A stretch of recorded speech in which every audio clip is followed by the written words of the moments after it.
Hi guys, welcome back to another video. So in today's video, we're going to actually add a navigation view to our app because if you actually look at our designs, which I'll put on the screen now, we actually basically have a bar at the top of the screen, which basically says football chants.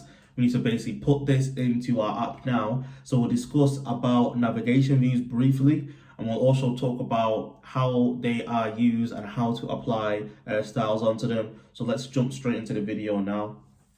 Okay, so like I said previously in a little intro, basically we need to add a navigation view. So adding navigation views in Swift is actually really simple. So all we need to do is literally wrap our entire scroll view within a navigation view. So if you just basically just type navigation view like so, and then just do that, and then you just copy the entire scroll view and then just literally paste it inside.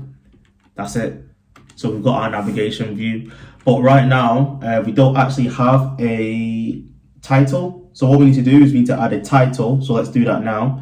So in order to apply a title onto a navigation view, you would assume that you have to add it onto the actual navigation view itself. This isn't the case. What you need to do is you need to add it onto its child. So the child being the scroll view, because that's what's currently inside of the navigation view. So underneath the padding on the scroll view, we're just going to put dot navigation bar title. Navigation bar title. And then we're just going to put a string in here. And then the string is going to be football chants.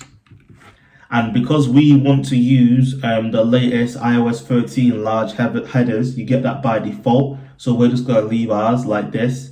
But now, if we were to run the app, you'll see that we now have our title. And when we start to scroll, you see that we get our small title, and we basically get the nice blur so we can see what's behind it for free. So yeah, that's pretty much it. So as you can see, adding in navigation views are really simple. That was a really quick video. So in the future video, we'll go into a bit more detail in terms of how we can add in a navigation bar items and do some other things with navigation bars. But just for the purpose of this video, we just want to put the navigation bar in and just see how that works with the app. So in the next video, we're going to actually start playing some audio with the AV audio player. And then after that, we pretty much built our app. So as always, like, share and subscribe, and deuces.